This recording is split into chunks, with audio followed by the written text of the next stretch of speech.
C'est bon? Ok, bonjour Juline. Bonjour. On était très contents de vous se retrouver à Taïwan encore. Donc ici on a quelques questions à vous proposer pour à votre conseil pour le département d'accompagnateur. Et puis bon, la première question était qu'est-ce que est différent pour accompagner entre des corps, des bandes et cuivres? Je pense que il n'y a pas grande différence, sinon une différence de sonorité et de puissance à adapter aux différents instruments en fait. Lorsque l'on joue avec des cordes, par exemple, on va commencer par l'instrument le plus grave, la contrebasse. Il faut faire toujours attention parce que les sons sont très graves et parfois ce mélange ne sont pas clairs pour nous. Donc pour la contrebasse, il faut faire toujours attention de ne pas jouer trop fort. En tout cas, d'être sûr de bien distinguer les sons les uns des autres. Pour les altis, même chose, faire attention au médium, au grave, mais on peut jouer avec le piano grand ouvert sans problème avec un alto. Violon, bien sûr, j'ai oublié le violoncelle, naturellement aucun problème, violon, aucun problème. On va parler maintenant des bois, les bois, flûte au bois, clarinette, basson. Avec le basson, il faut être prudent. Parce que, même chose, ça dépend aussi si on joue du basson allemand ou du basson français. Le basson allemand étant plus sonore, on peut jouer davantage. Avec le basson français, il faut faire très attention. Cependant, le basson français a des sons qui sont peut-être plus doux, plus harmonieux, plus agréables à l'oreille. Donc, adapté en fonction de l'instrument. Avec les cuivres, je dirais qu'aucun problème, en tout cas aucun problème de puissance, aucun problème d'équilibre avec l'instrument. Juste penser que justement un piano ou un pianissimo avec un cuivre doit être toujours très soutenu. Ça ne veut pas dire qu'on doit toujours jouer fort. Ça veut dire simplement que ça doit être soutenu parce que il y a quand même un équilibre à rechercher. Et je voudrais dire que de toute manière, il faut toujours penser à jouer avec le piano grand ouvert, ça me paraît nécessaire, sauf, comme j'ai dit, avec les contrebasses, on va dire demi-ouvert. Voilà. Mais avec les cuivres, c'est même dans les fortés ou les fortissimi qu'il faut rechercher quelque chose, qu'il faut vraiment rechercher de la puissance. Quand je dis bien puissance, ça ne veut pas dire jouer fort. Ça veut dire que le son doit être plein, doit être rond, doit être chaud. Voilà. Et pour terminer, l'important c'est bien retenir que c'est à l'oreille que l'on va ajuster l'équilibre, que ce soit bois, cuivre ou corde. C'est en jouant avec le partenaire, on doit pouvoir dire ah là je dois donner un peu plus ou là je dois donner un peu moins. On ne doit jamais perdre la partie du partenaire. Avec les cuivres cela ne risque pas d'arriver, sinon que justement avec les cuivres on peut se dire ah il faut que je donne un peu plus parce que mon piano là est trop léger. Voilà, je pense que c'est ça l'essentiel et bien retenir que c'est à l'oreille que l'on va régler notre équilibre. Et parce que évidemment ça dépend de la salle, évidemment ça dépend du piano et les cuivres projettent très fort dans la salle, donc il faut arriver à doser ces nuances. Et à la côté de musicalement, est-ce qu'on fait plus attention de la respiration quand on jouait avec l'instrument, par exemple le flûte, et puis on respirait pour eux ou bien pour le violon, pour le violoncelle? Alors je dirais que le gros défaut des pianistes, c'est parfois que nous oublions de respirer, parce qu'évidemment ce n'est pas vital pour nous de respirer. On ne va pas mourir si on oublie de faire une respiration. C'est juste que musicalement c'est nécessaire.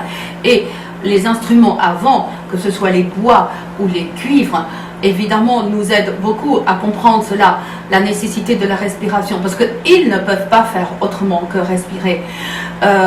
Quand on joue avec des instruments à cordes, Je dirais que la respiration c'est aussi l'archet, la manière de poser l'archet sur la corde. Et je continue? Oui.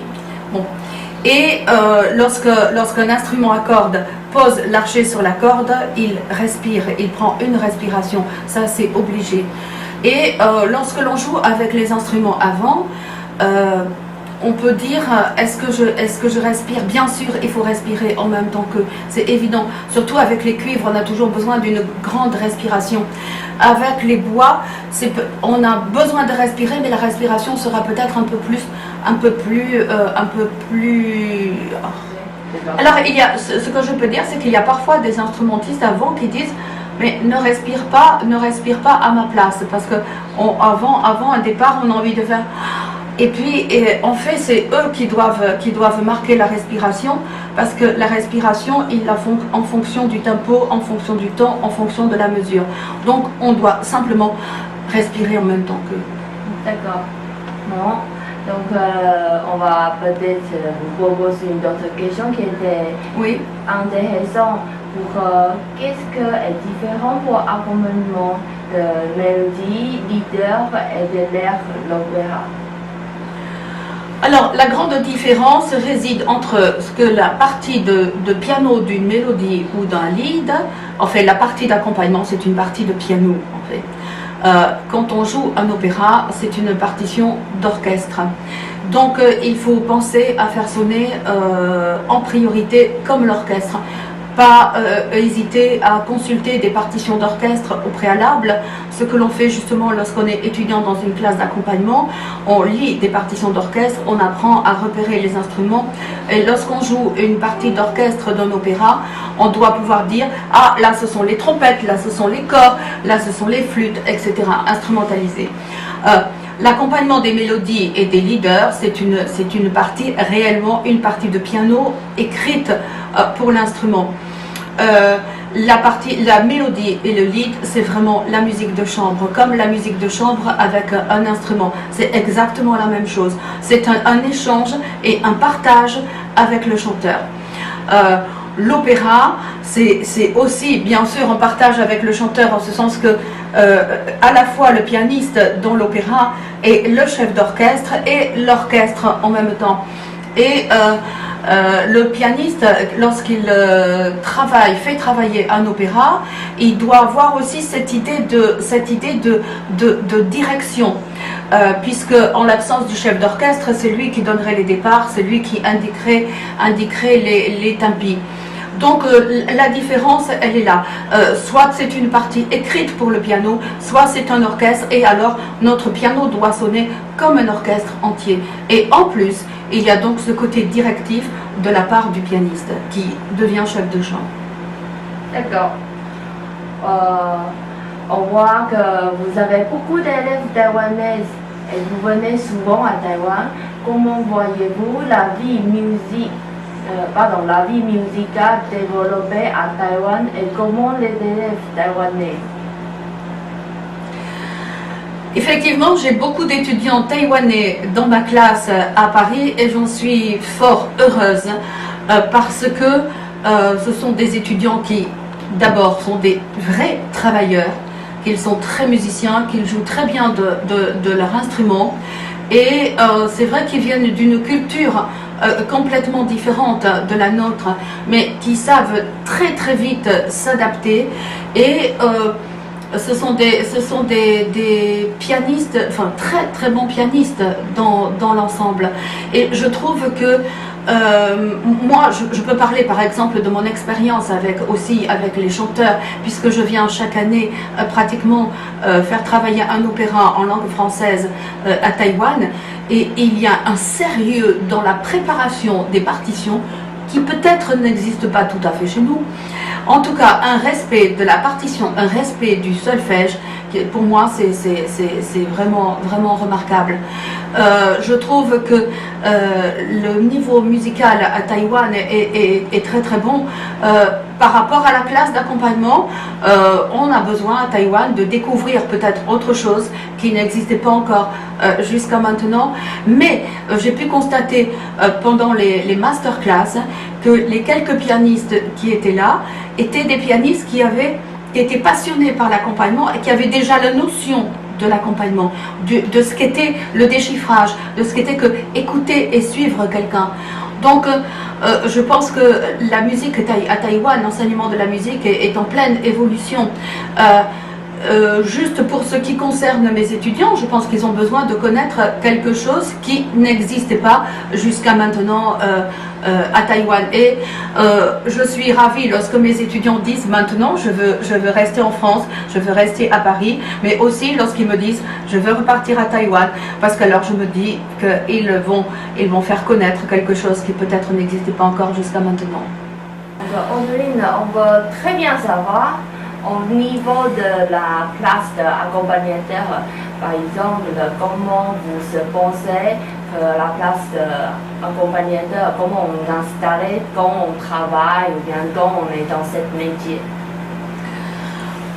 Pour moi, le mot accompagnement, enfin, je dirais que je n'aime pas le mot accompagnement parce que dans l'esprit de beaucoup de personnes, l'accompagnateur, c'est le pianiste finalement qui n'a pas un très bon niveau de piano pour jouer en soliste et qui va faire de l'accompagnement.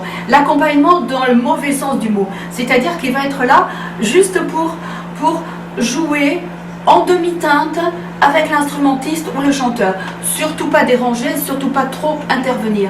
Et ce mot accompagnement ne correspond pas à la réalité des choses. Parce que la vraie réalité des choses, c'est de partager la musique. Pour moi, l'accompagnement, ça n'existe pas.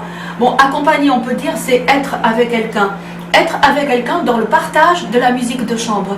Que ce soit en situation de déchiffrage, ou pas de déchiffrage, mais d'accompagnement de concours, accompagnement de concert, encore moins valable. Mais je veux dire, c'est toujours un pianiste qui justement est enrichi par un enseignement et pas un pianiste qui va être moins bon qu'un pianiste soliste.